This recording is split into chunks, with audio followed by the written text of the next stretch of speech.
صل على رسولنا صل على محمد صل على رسولنا صل على محمد صل على محمد صل على محمد صل على محمد صل على محمد صل على الله أكبر الله أكبر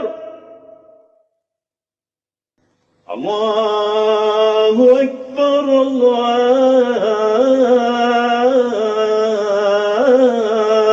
الله أكبر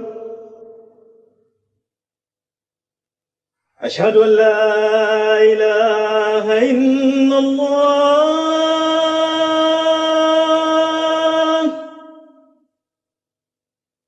أشهد أن لا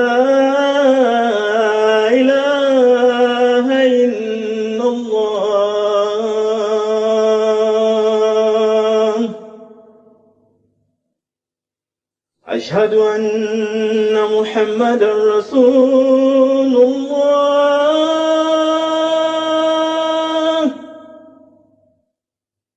أشهد أن محمدا رسول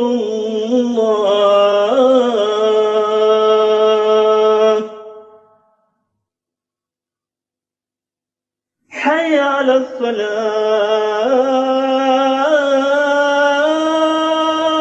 الصلاة حي على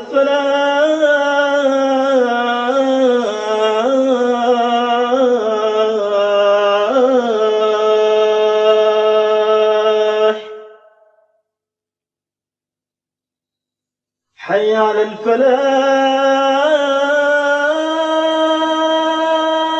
الفلاح حي على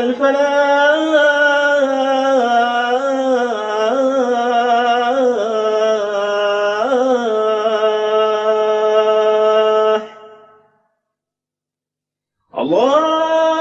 الله أكبر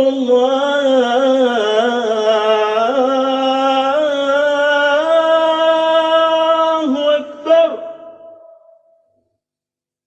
لا إله إلا الله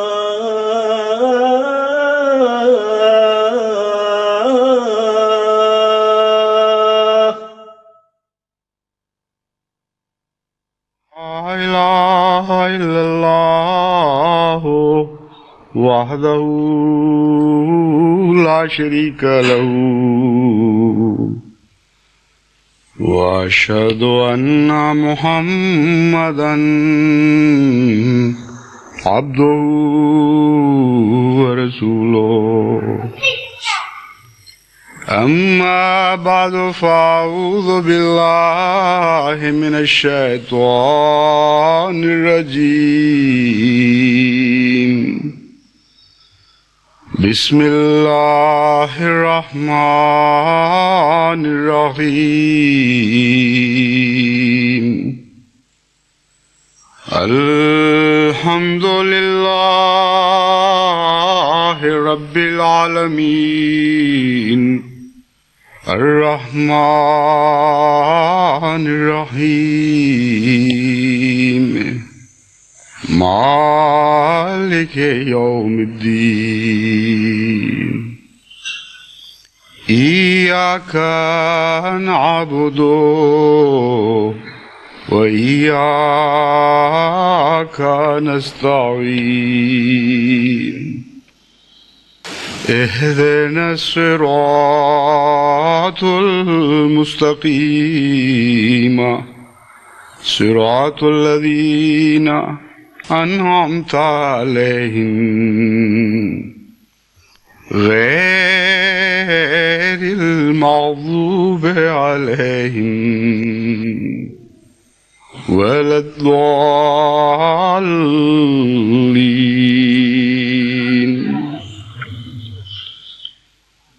يا أيها الذين آمنوا أنفقوا من طيبات ما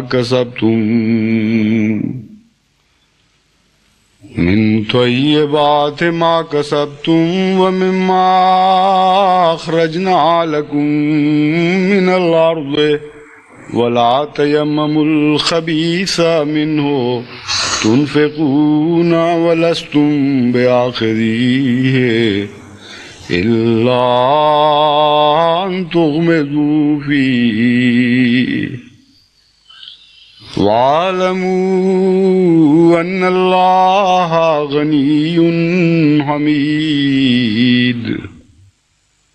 الشيطان يعدكم الفقر ويأمركم بالفحشاء والله يعدكم مغفرة منه وفضلا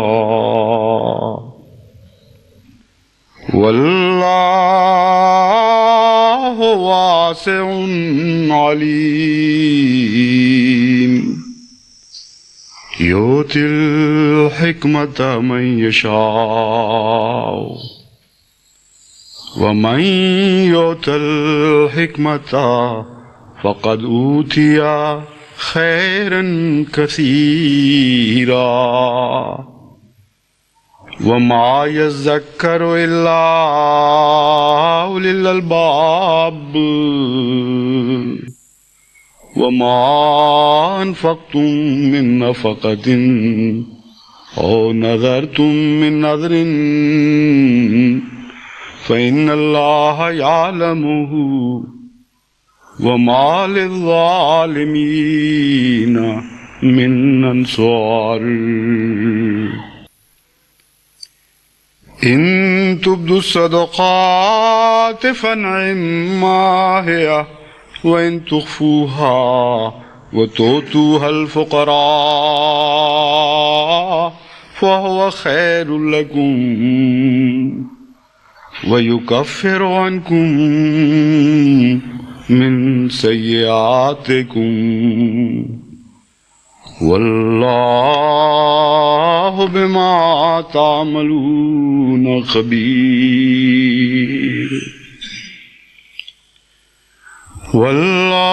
والله بما تعملون خبير. ليس عليك هداهم ولكن الله يهدي من يشاء. وما تنفقوا من خير فلأنفسكم وما تنفقون إلا ابتغاء وجه الله وما تنفقوا من خير يوفى إليكم وأنتم لا تظلمون.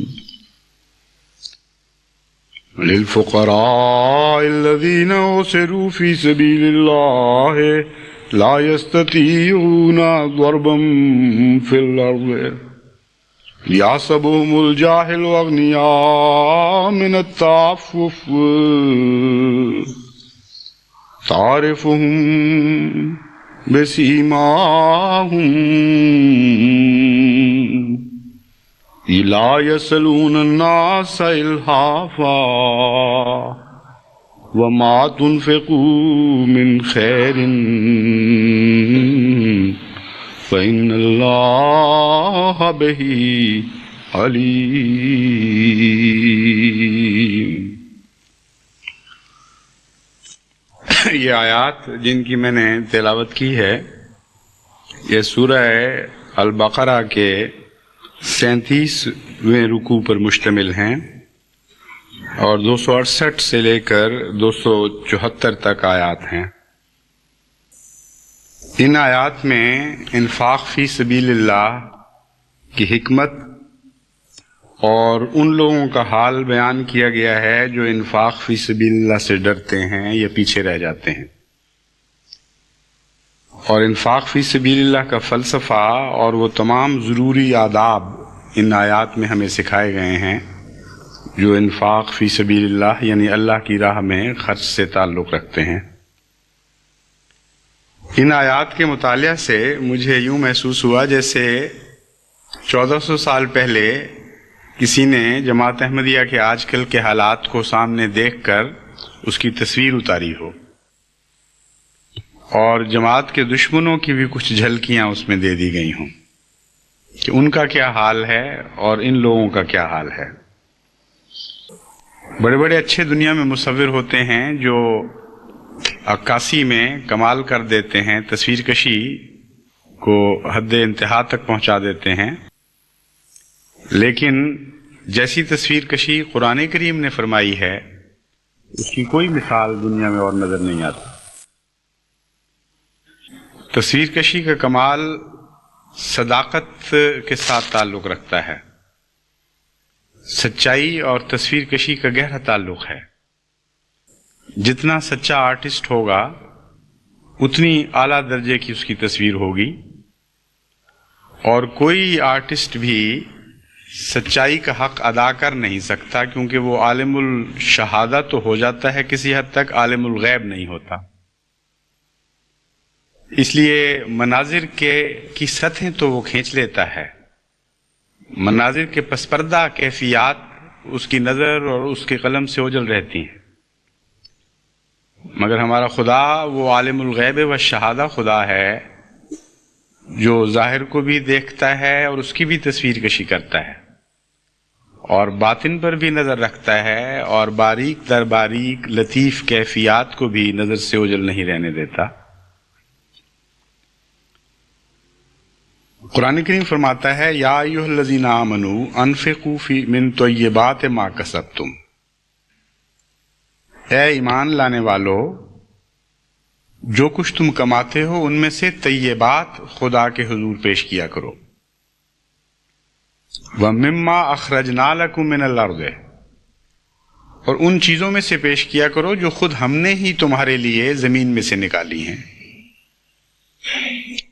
انسان کے لیے زمین میں سے جو بھی چیزیں پیدا کی گئی ہیں ان میں سے وہ بہترین چیزیں خدا تعالیٰ نے انسان کے لیے مقدر کی ہیں، اور طیبات کا فلسفہ اس میں بیان کیا کہ کیوں تم خدا کی طرف واپس لوٹاتے ہوئے مال کو طیب کو چنا کرو، کیونکہ زمین میں کروڑوں اربوں قسم کی چیزیں پیدا کی گئی ہیں، ان میں خبیث بھی ہیں اور طیب بھی، اور جتنی طیب ہیں وہ ساری انسان کے لیے رکھی گئیں، اور جتنی خبیث ہیں وہ دوسرے ادنا جانوروں کے کام آتی ہیں، یہاں تک کہ انسان کا پھینکا ہوا فضلہ بھی دوسروں کے کام آتا ہے، اور اس فضلے کو بھی دوسرے خدمت کر کے پھر طیب میں بدل رہے ہوتے ہیں۔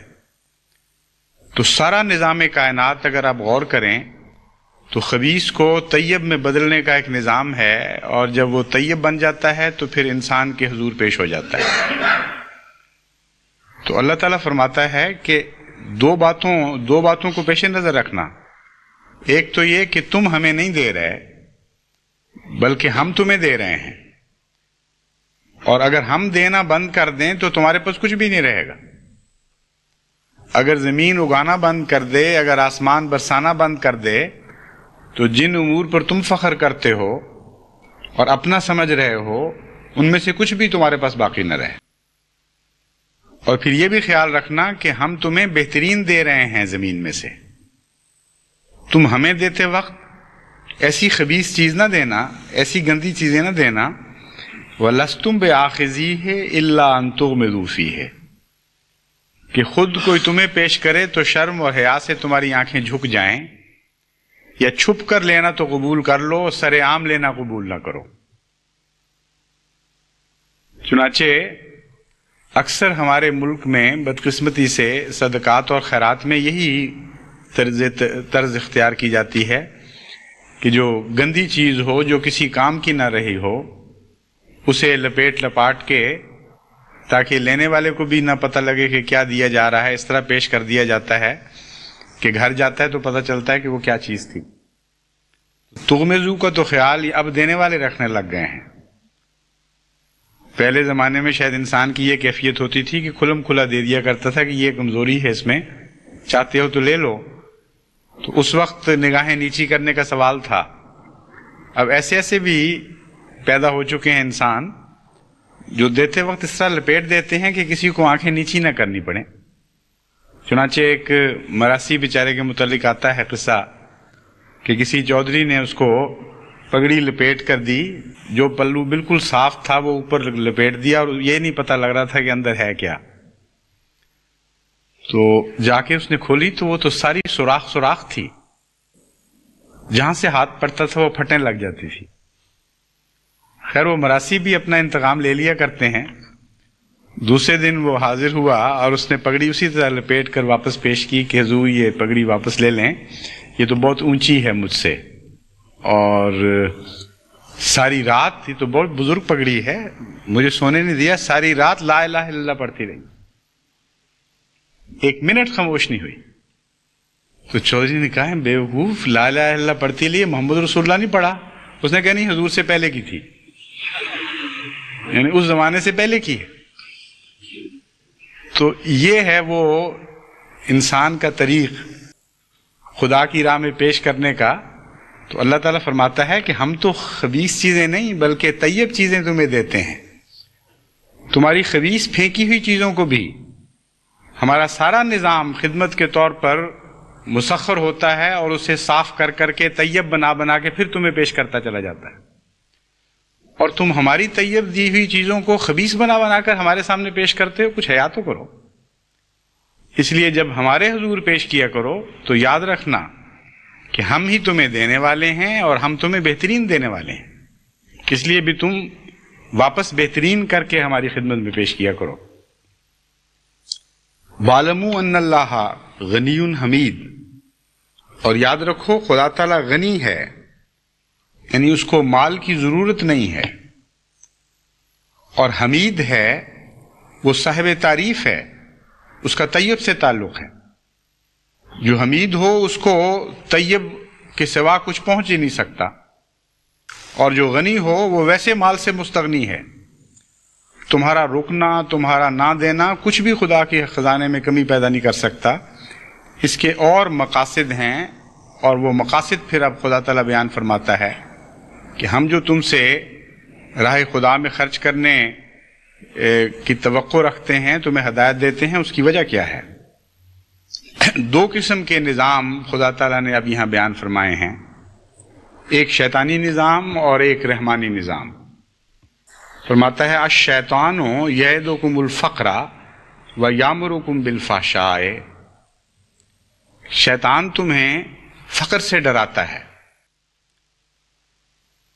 اور ساتھ ہی یامرکم بالفحشاء، اور ساتھ تمہیں فحشاء کا حکم بھی دیتا ہے. اس میں غیر اللہ کے اخراجات اور ان کے رجحان کی بہت ہی پیاری تصویر کھینچی گئی ہے. پیاری ان معنوں میں کہ مکمل تصویر ہے اور گہری تصویر ہے. تو حیرت کے ساتھ آپ اس کو آیت کو غور سے پڑھیں اور سنیں تو حیرت کے ساتھ دیکھیں گے کہ کس تفصیل کے ساتھ ان لوگوں کا نقشہ کھینچا گیا ہے جو اللہ تعالیٰ کی راہ میں خرچ کرنے کی توفیق نہیں پاتے. ایک طرف تو شیطان ان کو فقر سے ڈراتا ہے کہ تمہارے پاس کیا رہے گا، دوسری طرف ایسے اخراجات پر اکساتا ہے جو انسانی ضروریات سے زائد بلکہ مضر ہیں، یعنی فحشاء کی تعلیم دیتا ہے. ان کو گندی اور بے حیا زندگی بسر کرنے پر اکساتا ہے، اور ساتھ یہ ڈراتا ہے کہ اگر تم نے کچھ راہ خدا میں خرچ کیا تو یہ عیش پھر کیسے کرو گے. تو یہ معنی ہیں الشیطان یعدکم الفقر ویامرکم بالفحشاء، تمہیں حکم یہ دیتا ہے کہ فحشاء کی زندگی بسر کرو، اور فحشاء کی زندگی بسر کرنے کے لیے تو پھر پیسے زیادہ چاہیے. راہ خدا میں خرچ کرنے والے بیچارے کہاں سے وہ پیسے سمیٹیں گے اور کہاں سے پیسے بچائیں گے عیاشیوں کے لیے. تو اللہ تعالیٰ فرماتا ہے اس کا یہ طریقہ کار ہے، دو طرح سے تمہیں مارتا ہے. راہ خدا میں خرچ سے روک دیتا ہے، تمہاری راہ میں کھڑا ہو جاتا ہے، اور بدیوں کی زندگی پر اکساتا ہے، ہر طرح سے تم اس کے مشورے میں آ کے مارے جاتے ہو۔ انفاق فی سبیل اللہ اس کے بالکل برعکس نتائج پیدا کرتا ہے، اور وہ تمہارے لیے ہیں، تمہارے اپنے فائدے کے لیے ہیں۔ واللہ یعدکم مغفرۃ منہ وفضلا۔ بعض دفعہ قرآن کریم اس طرح مضمون ملاتا ہے کہ جو اول مذکور ہے اس کو اول سے ملا دیتا ہے، جو بعد میں ذکر ہوا ہے اس کو بعد سے ملا دیتا ہے۔ لف و نشر مرتب کہتے ہیں اس کو، یعنی اسی ترتیب سے ذکر کرتا ہے۔ بعض دفعہ آخری لفظ کو پہلے لے لیتا ہے اور پہلے بیان کردہ کو بعد میں لے لیتا ہے، اس میں ایک حکمت ہوتی ہے۔ چنانچہ یہاں یہی دوسرا طریق اختیار فرمایا ہے۔ شیطان نے فقر یعنی غربت اور تنگدستی کا ڈراوا دیا، اس کے مقابل پر فضل آتا ہے لفظ، یعنی خدا کثرت سے تمہیں عطا فرمائے گا، تمہاری دولت کو بڑھائے گا، تمہارے رزق میں برکت دے گا۔ تو یہاں فضل کو خدا نے بعد میں رکھا، اور فحشاء کے مقابل پر جو مغفرت آتی ہے، مغفرت کو پہلے ذکر کر دیا۔ یعنی شیطان تو فقر سے ڈراتا ہے اور فحشاء کا حکم دیتا ہے، اللہ تعالیٰ مغفرت کا وعدہ کرتا ہے اور فضل کا وعدہ کرتا ہے۔ تو ترتیب الٹ دی ہے مضمون کی، اور اس میں ایک گہری حکمت ہے۔ سب سے اہم بات مغفرت ہے خدا کے نزدیک۔ دنیا کی دولت اور پیسے یہ کوئی بھی حقیقت نہیں رکھتے اللہ کی مغفرت کے مقابل پر۔ بس جہاں قدر اور منزلت کے لحاظ سے اول اور آخر کا اختیار کیا جاتا ہے، ترجیح دی جاتی ہے، وہاں یہی بہتر ہے کہ جو اعلیٰ درجے کی چیز ہو، مناسب ہو، سب سے اوپر کا مقام رکھتی ہو، پہلے اس کا تذکرہ ہو، پھر بعد میں نسبتاً دوسری چیز کا ذکر ہو۔ تو ترجیحات قائم کی گئی ہیں مال میں اور مغفرت میں۔ شیطان کو چونکہ مال زیادہ عزیز ہے اور دنیا کی دولتیں اس کی نظر میں زیادہ اہمیت رکھتی ہیں، اور شیطانی گروہوں کو، اس لیے مادہ پرستی سے ہی سب فحشاء پھوٹتے ہیں، اور مادہ پرستی اول ہے ہر بیماری کا جڑ۔ چنانچہ وہاں مال کا پہلے ذکر کر دیا اور باقی چیزوں کا بعد میں ذکر فرمایا۔ ایک تو یہ حکمت ہے کہ مغفرت کی اہمیت ہے۔ اللہ تعالیٰ فرماتا ہے کہ وہ فحشاء کی تعلیم دیتا ہے اور میں تمہیں مغفرت کی طرف بلاتا ہوں، یعنی بجائے اس کے کہ گناہوں میں آگے بڑھائے اسلام کی تعلیم، جو گناہ تم سے پہلے سرزد ہو چکے ہیں ان کے بوجھ بھی کم کرتی، ایسے رستوں کی طرف بلاتی ہے کہ جس سے تمہارے گناہ بخشے جائیں۔ تو جب تم اموال خرچ کرتے ہو اللہ کی راہ میں، تو اس کا سب سے بڑا اہم فائدہ تمہیں یہ پہنچتا ہے کہ تمہارے گناہ بخشے جاتے ہیں اور تمہیں مغفرت نصیب ہوتی ہے۔ اور آخر پر جا کر اس مضمون میں ایک نئی بات بھی پیدا فرما دی، وہ اس کا موقع پر آ کے ذکر کروں گا۔ وفضلا، اور فضل بھی ملتا ہے اللہ کی طرف سے، غربت نہیں آیا کرتی خدا کی راہ میں خرچ کرنے والوں کو، یہ ضمناً ذکر فرما دیا۔ اللہ تعالیٰ کی طرف سے تمہیں اتنی دولتیں عطا ہوں گی، اتنے اموال دیے جائیں گے کہ شیطان ہر لحاظ سے جھوٹا ثابت ہوگا۔ تم شیطان کا انکار کرو تو تم فقر کا انکار کر رہے ہوگے، تم شیطان کا انکار کرو تو تم فحشاء کا انکار کر رہے ہوگے، اور اس کے برعکس نتائج تمہارے سامنے ظاہر ہوں گے۔ تمہیں اللہ تعالیٰ مغفرت بھی عطا فرمائے گا اور دولتیں بھی عطا کرے گا۔ دوسری حکمت اس ترتیب میں یہ نظر آتی ہے کہ وہ دولت جو مغفرت کے بغیر آئے وہ تو تباہی کا موجب بن جایا کرتی ہے۔ پہلے گناہ صاف ہونے چاہیے، پھر دولتیں نصیب ہونی چاہیے۔ پہلے رجحانات درست ہونے چاہیے، تقوی آنا چاہیے، اللہ تعالیٰ کی محبت بڑھنی چاہیے، پھر دولت آئے تو وہ نعمت ہی نعمت ہے۔ لیکن اگر دولت پہلے آ جائے تو پھر وہ دولت تو مغفرت کی راہ میں حائل ہو جایا کرتی، یعنی ایسی دولت جو تقوی کے بغیر ہو۔ تو اس ترتیب سے اس مضمون کو بھی خدا تعالیٰ نے بیان فرما دیا، یعدکم مغفرۃ منہ وفضلا، خدا کہتا ہے خدا کی راہ میں خرچ کرنے کی عادت ڈالو، تمہیں مغفرت نصیب ہو، تمہیں مال کی محبت کم ہو جائے تمہارے دلوں میں، اور تم تقوی کی زندگی اختیار کرو، پھر خدا کی طرف سے جو اموال آئیں گے وہ برکتیں لے کر آئیں گے، وہ رحمتیں لے کے آئیں گے، وہ تمہارے لیے ابدی سکون کی جنت لے کر آئیں گے، وہ تمہاری دنیا بھی سنوار دیں گے اور تمہاری آخرت بھی سنوار دیں گے۔ مگر مال پہلے آ جائیں اور دل کی حالت میں پاک تبدیلی نہ ہو، یہ باتیں مضر ہیں اور نقصان دہ ہیں۔ بس جب خدا تعالیٰ الہی جماعتوں کو خطرات میں سے گزارتا ہے اور ابتلاؤں میں سے گزارتا ہے، اور پھر ان کو خرچ کرنے کی طرف بھی بلاتا ہے کہ ان خطرات اور مصیبتوں اور مشکلات کے وقت میں میری راہ میں اور خرچ کرو، تو عملاً یہ ایک ایسے دور کی خوشخبری ہے جو بہت ہی رحمتوں اور برکتوں والا دور بعد میں آنے والا ہے، اور اس سے پہلے دلوں کے زنگ دور ہو رہے ہیں اور صفائیاں ہو رہی ہیں۔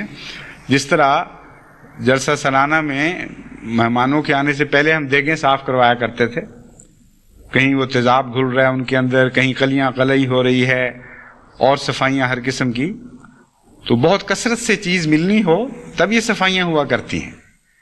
تو اللہ تعالیٰ فرماتا ہے کہ ہم مغفرت اس لیے کروا رہے ہیں، مغفرت کا انتظام، کہ تمہیں ہم بہت دینے والے ہیں، سنبھالا نہیں تم سے جائے گا۔ اگر مغفرت سے پہلے تمہیں دے دیا تو پھر تم مارے جاؤ گے، پھر تمہارا حال انہی قوموں کی طرح ہو جائے گا جن کو دولتیں ملی لیکن ان کی دنیا بھی مٹا گئی اور ان کی آخرت بھی مٹا گئی۔ واللہ واسع علیم، اللہ تعالیٰ تنگی ڈالنے کے لیے تم سے نہیں لے رہا، وسعتیں عطا کرنے کے لیے لے رہا ہے۔ گویا خدا کی راہ میں جتنا خرچ کرو گے اتنا تمہیں وسعتیں نصیب ہوں گی، ہر جہت میں وسعتیں نصیب ہوں گی، تمہارا مال بھی بڑھے گا، تمہارا روب بھی بڑھے گا، تمہارے نفوس میں بھی برکت پڑے گی، نئے خطے تمہیں نصیب ہوں گے، تمہارے مکانوں کو وسیع کیا جائے گا، تمہارے تعلقات وسیع ہوں گے۔ گویا ہر پہلو سے اللہ تعالیٰ کو تم واسع پاؤ گے، اور علیم ان معنوں میں کہ اس کو علم ہے کہ کس حد تک وسعت عطا کر رہی ہے، کس حد تک نہیں کرنی، اور آنکھیں بند کر کے جذبات میں آ کر وہ وسعتیں دینے والا نہیں ہے، بلکہ علم کی بنا پر جانتے ہوئے کہ کون سی وسعت کیا نتیجہ پیدا کرے گی وہ وسعتیں عطا فرماتا ہے۔ یؤتی الحکمت من یشاء، یہ حکمت کی باتیں ہیں۔ چنانچہ فرماتا ہے جسے چاہتا ہے وہ حکمت عطا کرتا ہے۔ اور اگر آپ غور کریں تو انسانی زندگی کا جو اموال سے تعلق ہے اور دونوں قسم کے جو تعلقات ہیں وہ کیا نتائج پیدا کرتے ہیں، ان پر آپ غور کریں تو تمام انسانی تاریخ کو آپ کے سامنے یوں معلوم ہوتا ہے قرآن نے کھول کے رکھ دیا ہے، اور ماضی کو نہیں مستقبل کو بھی کھول کے رکھ دیا ہے۔ آج کل تو بالکل یوں نظر آتا ہے جس طرح جماعت احمدیہ کو سامنے ملحوظ رکھتے ہوئے اللہ تعالیٰ انسانی فطرت کا نقشہ کھینچ رہا ہے کہ کچھ لوگ اس طرح عمل کیا کرتے ہیں، کچھ اس طرح عمل کیا کرتے ہیں، کچھ لوگ گندگیاں تقسیم کر رہے ہیں خدا کی راہ میں، پھٹے ہوئے کپڑے دے رہے ہیں، کچھ ہیں جو اپنے زیور اتار کے پیش کر رہی ہیں عورتیں، اور پھر بھی ان کے دل کو چین نہیں ملتا۔ ایک نگ بھی باقی رہ جائے تو ان کا دل کٹتا رہتا ہے کہ کاش ہمیں اجازت ہوتی تو ہم یہ بھی پیش کر دیتے۔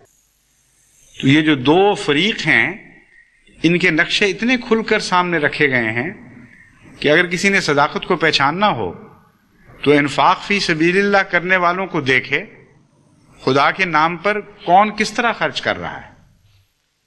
جس کا نقشہ ان آیات کے مطابق ہوگا اس کو خبیث آپ نہیں کہہ سکتے، اس کو گندے لوگ نہیں کہہ سکتے اس جماعت کو۔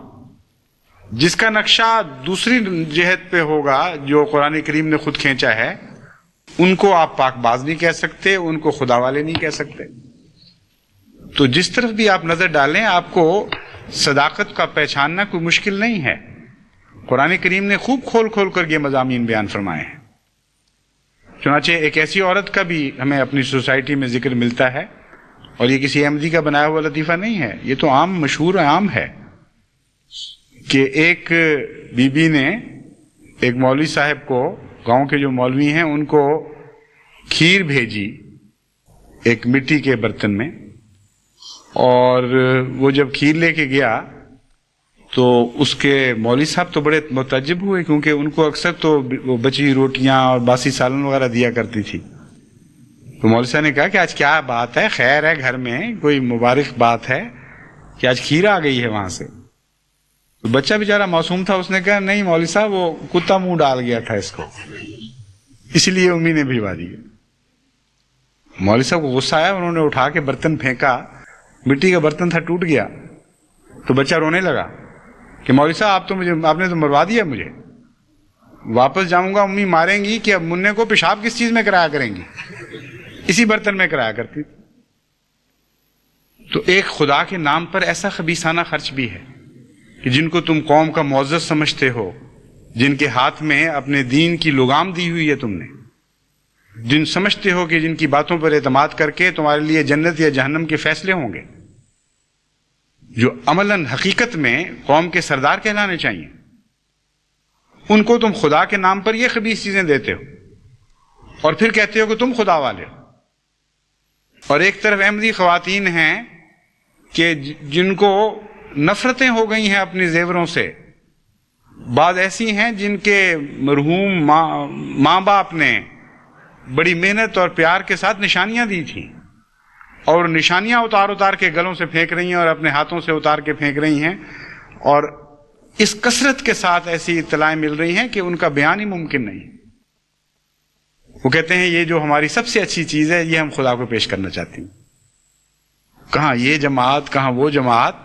اور یہ آیت ہے، اس کو پڑھ لیں دوبارہ اور نقشہ دیکھ لیں کہ خدا تعالیٰ کا کلام کس جماعت کو اپنی جماعت قرار دے رہا ہے اور کس جماعت کو دوسروں کی جماعت قرار دے رہا ہے. فرماتا ہے یؤتی الحکمت من یشاء، یہ حکمت کا کلام ہے، ہم جسے چاہیں عطا کریں. ومن یؤت الحکمت فقد اوتی خیرا کثیرا، اور حکمت ہی اصل دولت ہے. وہ خیر جو فضل کی صورت میں بعد میں تمہیں ملے گی، اس میں تو تمہیں دلچسپی اب کوئی نہیں رہی.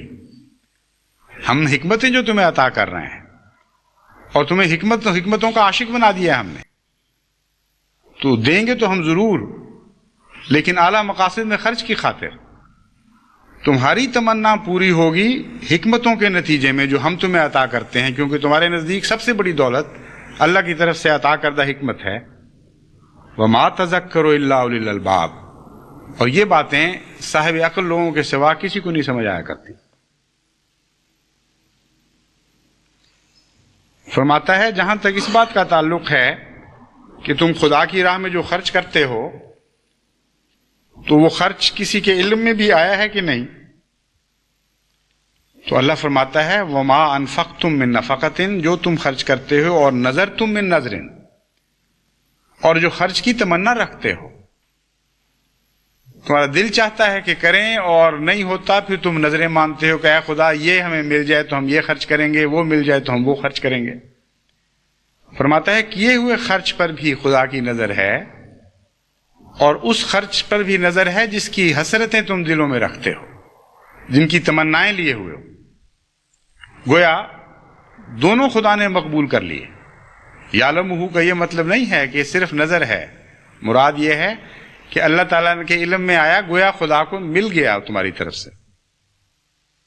وما للظالمین من انصار، اور ظالموں کے لیے تو کوئی مددگار نہیں ہوا کرتا. مراد یہ ہے تمہارے لیے تو ضرور مددگار آئیں گے.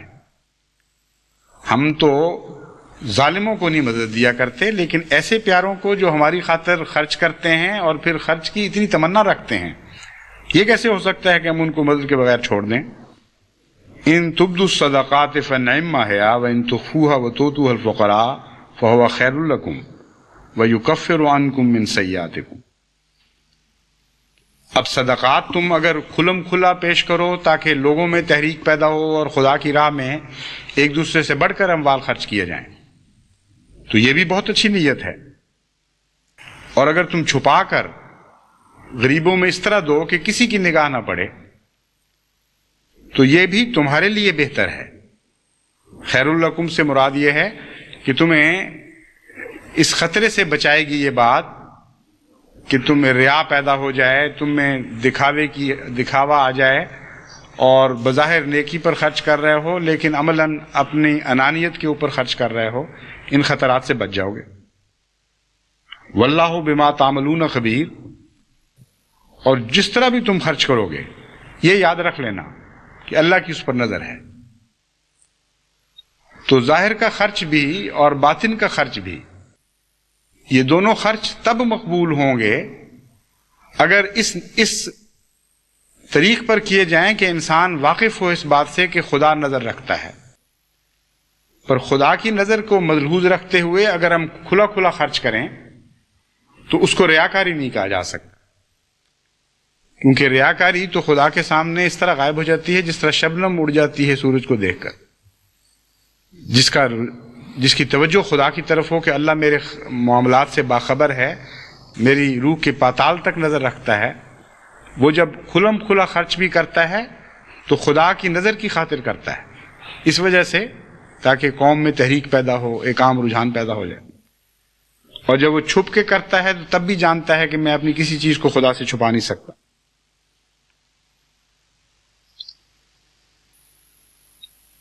پھر فرماتا ہے اللہ تعالیٰ لیسا علیک ھداھم ولکن اللہ یہدی من یشاء، کہ اے محمد صلی اللہ علیہ وآلہ وسلم تجھ پر ان کی ہدایت نہیں ہے، یعنی تجھے ہم نے ذمہ دار نہیں ٹھہرایا، اگر وہ ہدایت نہیں پائیں گے تو تجھ پر کوئی گناہ نہیں۔ ولیکن اللہ یہدی من یشاء، چونکہ خدا تعالیٰ بہت باریک بین ہے اور خدا کی راہ میں خرچ کرنے والوں کی باریک در باریک نیتوں سے واقف ہے، اس لیے وہی فیصلے کیا کرتا ہے کہ کون اس لائق ہے کہ اس کو ہدایت دی جائے اور کون اس لائق ہے کہ ہدایت نہ دی جائے۔ وما تنفقوا من خیر فلانفسکم، فرماتا ہے جو کچھ بھی تم خرچ کرتے ہو ہم تمہیں دوبارہ بتا دیتے ہیں کہ اس میں سے ایک ذرہ بھی ایسا نہیں جو جسمانی اور مادی لحاظ سے خدا کو پہنچ جائے۔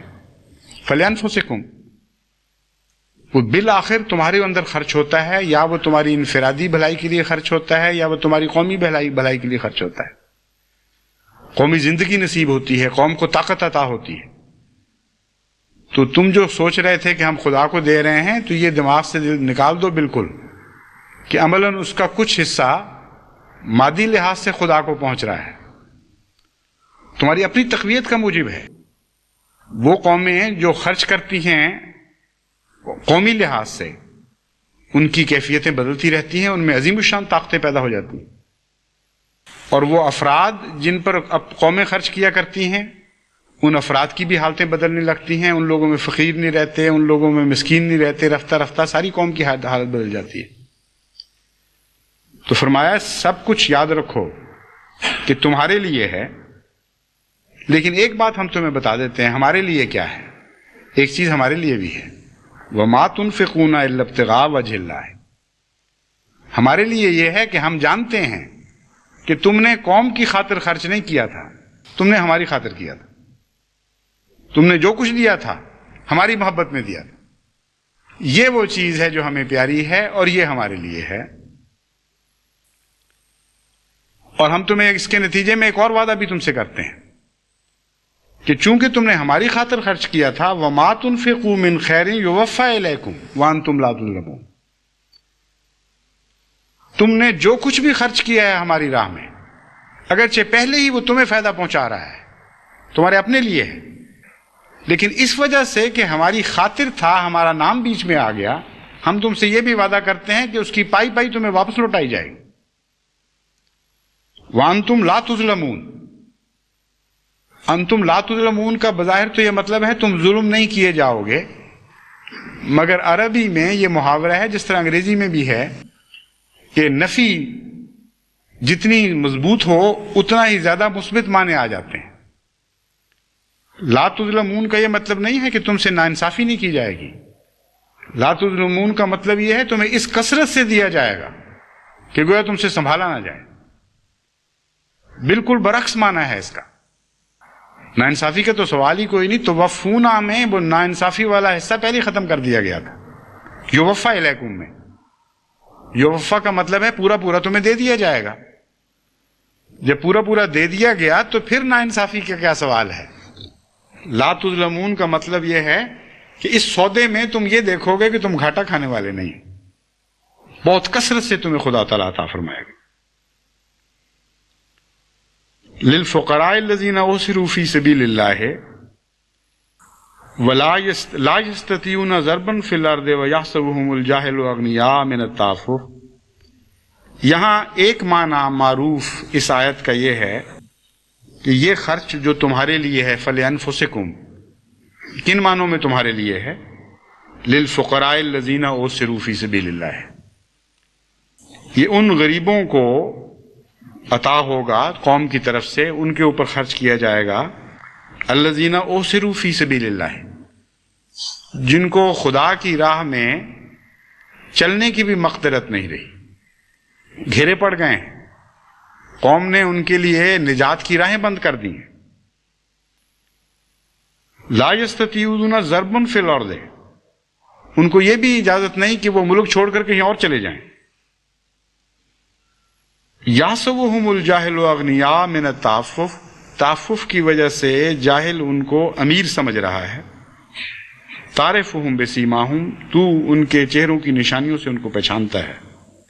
لا یسألون الناس الحافا، وہ کسی سے انسان سے مانگتے نہیں پیچھے پڑ کے۔ وما تنفقوا من خیر فإن اللہ بہ علیم، جو تم خدا کی راہ میں خرچ کرتے ہو اللہ اس سے واقف ہے۔ تو ایک معنی تو معروف یہ ہے کہ یہ خرچ جو تم کرتے ہو خدا کی راہ میں، یہ بالآخر قوم کے غریبوں، قوم کے کمزوروں کو پہنچتا ہے، ان میں طاقت پیدا ہوتی ہے۔ لیکن ایک اور معنی بھی یہ ہے جو نہایت اعلیٰ درجے کا معنی اول درجے کے خدا کے مخلصین کے لیے ہے، وہ یہ ہے وَمَا تُنْفِقُوا مِنْ خَيْرٍ يُوَفَّى إِلَيْكُمْ وَأَنْتُمْ لَا تُظْلَمُونَ لِلْفُقَرَاءِ الَّذِينَ أُحْصِرُوا۔ تمہیں خدا کثرت سے جو دے گا وہ کن لوگوں کو عطا ہوگا؟ قوم کے ان غریبوں کو جو خدا کی راہ میں دکھ اٹھانے والے ہیں اور خدا کی راہ میں گھیرے میں آ گئے ہیں، ان لوگوں کے لیے خدا اپنے خزانے کھول دے گا اور اس کثرت سے ان کو عطا کرے گا کہ گویا ان سے سنبھالا نہ جائے، اور ان کی راہیں کشادہ کی جائیں گی۔ واسع ان کا اب معنی سمجھ آیا پوری تفصیل سے کہ یہ وہ لوگ ہیں جن کو خدا کی راہ میں تنگ کیا جا رہا ہے، مالی لحاظ سے بھی، عزتوں کے لحاظ سے بھی، اور زمین کی کشادگی کے لحاظ سے بھی۔ زمین تنگ کر دی گئی ہے، نکلنے کی راہیں بند کی جا رہی ہیں۔ ہر مصیبت سے نکلنے کی راہ بند ہونا بھی اس میں مراد ہے، صرف ظاہری طور پر ہجرت مراد نہیں، بلکہ ہر مشکل میں پھنسا کر پھر یہ کوشش کرنا کہ اس مشکل میں انسان اٹکا رہے، نکل کے باہر نہ بھاگ سکے۔ یہ وہ رجحان ہے جو اس وقت جماعت احمدیہ قوم میں ہر طرف سے دیکھ رہی ہے۔ اس نقشے کو کھینچ کر اللہ تعالیٰ فرماتا ہے کہ ان لوگوں کے لیے میں عطا لے کر آؤں گا، اور ہر کوشش جو ان کو تنگ کرنے کی جا رہی ہے اسے ناکام بنا کر برعکس نتیجہ پیدا کروں گا۔ تو چونکہ اوسروا فی سبیل اللہ کا مضمون آنا تھا، اس لیے واسع پہلے ہی فرما دیا کہ اللہ تعالیٰ تمہیں تنگ نہیں رہنے دے گا۔ تمہاری زمینیں تنگ کی جائیں گی، خدا کشادہ زمینیں عطا کرے گا۔ تمہیں ایک ملک میں روکا جائے گا، خدا نئے نئے ملک تمہیں عطا کرے گا۔ تمہارے رزق کی راہیں تنگ کی جائیں گی، اللہ تمہارے رزق کی راہیں کشادہ فرما دے گا۔ اور علیم کے معنی یہاں یہ ہیں کہ بظاہر عام انسان کی نظر اس وقت نہیں جا سکتی ان حالات پر، کیونکہ ظاہری حالات کو دیکھو تو یہ نتیجہ نکلنا ہی نہیں چاہیے۔ علیم ہے خدا تعالیٰ، یہ آئندہ ہونے والا واقعہ ہے جس کو بتا رہا ہے۔ ان حالات میں تو تم سوچ بھی نہیں سکتے کہ اس قوم کے ساتھ، ایسی قوم کے ساتھ یہ مختلف حالات، مختلف سلوک ہوگا، اور بالکل برعکس صورت میں ان کے ساتھ معاملہ کیا جائے گا۔ چونکہ اللہ تعالیٰ علیم ہے، وہ جانتا ہے، اس لیے بتا رہا ہے کہ یہ ہو کر رہے گا۔ یحسبهم الجاہل اغنیاء من التعفف،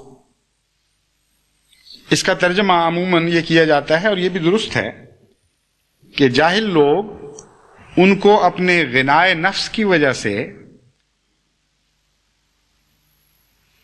تعفف سے مراد لیے جاتی ہے غنائے نفس، یعنی سوال نہیں کرتے، بچتے ہیں سوال سے۔ اس وجہ سے اغنیا سمجھ لیتے ہیں، یعنی امیر سمجھ لیتے ہیں. لیکن ایک اور معنی بھی اس آیت کا ہے، اور وہ اصل اور حقیقی ہے، اور پرانے جو پہلی آیات گزری ہیں ان کے ساتھ مطابقت کھانے والا معنی ہے. تعفف کا معنی ہے پاکیزگی، جو فحشا کا برعکس ہے، اور تعفف کا معنی ہے مستغنی ہونا، یعنی کسی دوسرے کے احتیاج سے آزاد ہو جانا.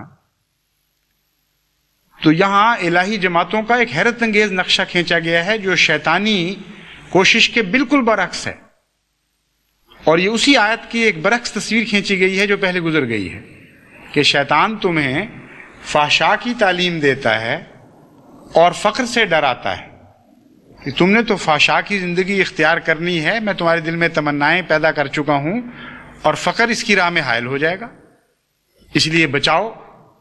اور ایسے لوگ اپنی غربت کے ڈنڈورے پیٹنے لگ جاتے ہیں بعض دفعہ، اس ڈر کے مارے بیچارے کہ کوئی ہم سے مانگ نہ بیٹھے.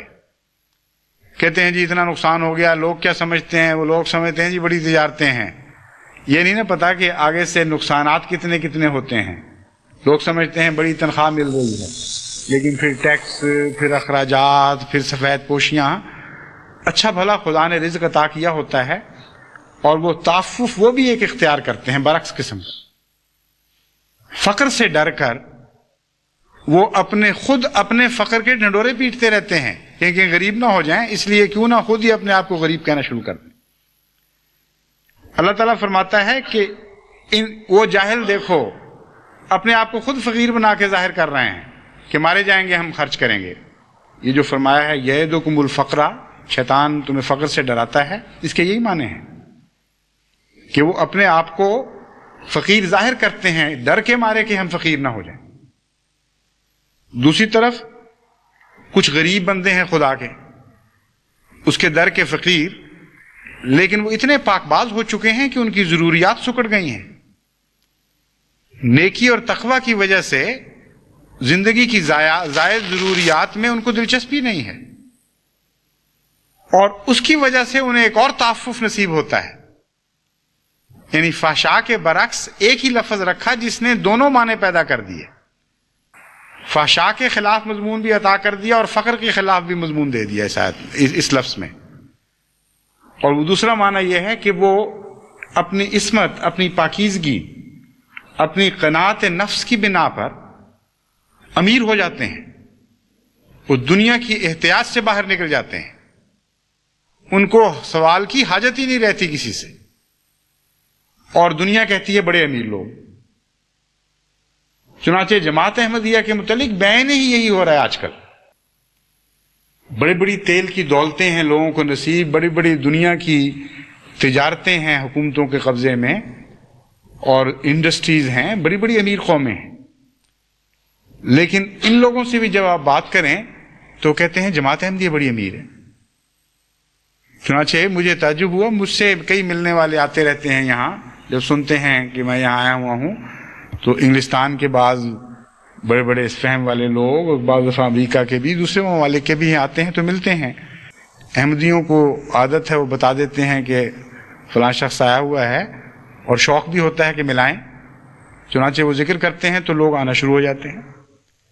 اور ایک نہیں کئی مرتبہ لوگوں نے یہ کہا جو خود ارب روپے کے مالک ہیں کہ آپ کی جماعت بڑی امیر ہے. مجھے کوئی تعجب نہیں ہوتا تھا، کیونکہ مجھے علم ہے کہ اللہ تعالیٰ نے قرآن کریم میں ہمیں بتایا ہوا ہے کہ تمہاری صفات ایسی ہیں کہ تم دنیا کو امیر نظر آؤ گے. تو ان کا کوئی قصور نہیں ہے. ہماری خوبیاں ہیں بعض اللہ تعالیٰ نے جو ہمیں عطا فرمائی ہیں، جن کے نتیجے میں ہم غیروں کو امیر ہی نظر آتے ہیں. کبھی نہ احمدی کسی سے مانگنے جاتا ہے، نہ احمدیہ جماعت امریکہ کے سامنے کشکول پھیلاتی ہے، یا کسی عرب ملک سے مانگتی ہے، یا شیخ ڈم سے مانگتی ہے، یا ایران سے مطالبہ کرتی ہے، یا جاپان سے مدد مانگتی ہے. ساری دنیا یہ دیکھ رہی ہے کہ اتنے بڑے کام، اتنی بڑی ضرورتیں پھیلی ہوئی، اور ہاتھ ہی نہیں پھیلا رہا ہے کسی کے سامنے. تو ایک تو تبھی نتیجہ یہ نکلتا ہے کہ تعفف ہے، یعنی محتاج نہیں رہے کسی کے. اور نتیجہ یہ نکالتے ہیں بہت ہی امیر ہیں. اور جہالت یہ ہے کہ اصل عمارت ان کی نہیں دیکھ رہے کہ اصل عمارت کیا ہے ان کی. اصل عمارت ان کی پاکیزگی نفس ہے، وہ قناعت ہے جو خدا نے عطا فرمائی ہے. ان کے خرچ اس لیے سکڑ گئے ہیں کہ ان کو دنیا میں دلچسپیاں نہیں رہیں. ان کی نظر سکڑ گئی ہے دنیا کی حرص و ہوا سے، اس لیے مقابل پر ان کو ایک وسعت نصیب ہوئی ہے. اور یہ وسعت دیکھنے والوں کو بہت ہی بڑی دولت اور عمارت نظر آتی ہے، اور اللہ تعالیٰ واقعتاً اس کو پھر اسی میں تبدیل فرما دیتا ہے. وَمَا تُنْفِقُوا مِنْ خَيْرٍ فَإِنَّ اللَّهَ بِهِ عَلِيمٌ. اے میرے متعفف بندو، اے خدا کی راہ میں اپنے اخراجات کو سمیٹنے والوں اور اپنی آمدنوں کو خدا کی راہ کی طرف موڑ دینے والوں، یاد رکھو کہ ہماری نگاہیں تم سے غافل نہیں ہیں. ہم خوب جانتے ہیں کہ تم کن نیتوں سے خدا کی راہ میں خرچ کر رہے ہو، اور ہم خوب جانتے ہیں کہ دنیا تمہیں کیا سمجھ رہی ہے. ہم بھی تمہیں کچھ سمجھ رہے ہیں، اور تمہارا مستقبل ہم تم پہ روشن کرتے ہیں کہ ساری دنیا کی دولتیں تمہارے قدموں پہ نچھاور کی جائیں گی، مگر ایسی حالت میں نچھاور کی جائیں گی جب تم عفیف ہو چکے ہوگے، جب تمہیں ان سے کوئی دلچسپیاں باقی نہیں رہیں گی، جب ہم جان چکے ہوں گے کہ جب پہلے بھی تمہیں دولتیں عطا ہوئی تھی تو تم نے ان سے منہ موڑ لیا تھا. تب خدا دنیا کے خزانوں کی کنجیاں تمہارے سپرد کرے گا. یہ ہیں وہ خوشخبریاں جو ان آیات میں دی گئی ہیں. لیکن سب سے مزے کی جو لطف کی بات مجھے اس میں محسوس ہوتی ہے وہ یہ کہ 1400 سال پہلے اللہ تعالیٰ ان باتوں کو دیکھ رہا تھا جو آج ہونے والی تھی، اور ہماری تصویر کیسے پیار سے کھینچی ہے. جیسے کہ مصور اپنا قلم لے کر بیٹھ جاتا ہے کسی کو سامنے بٹھا کر، اور ناک پلک ایک ایک چیز کا نقشہ اتارتا چلا جاتا ہے. صرف فرق یہ ہے کہ دنیا کا مصور تو ظاہر کو دیکھتا ہے، ہمارا آقا ہمارا مالک غریب کے دل پر بھی نظر رکھتا ہے، جس کے دل میں صرف حسرت ہے اور تمنا ہے کہ کاش میرے پاس کچھ ہوتا تو میں خرچ کرتا. اللہ فرماتا ہے میرے پیارے بندے، میں نے تیرے دل کو دیکھ لیا ہے، میں اس کی بھی تصویر اتار رہا ہوں، میں جانتا ہوں کیا حسرتیں تو لیے بیٹھا ہے، اور میں اس کا بھی تمہیں اجر عطا فرماؤں گا. میری طرف سے، میرے در سے کوئی بھی خالی ہاتھ نہیں لوٹا جائے.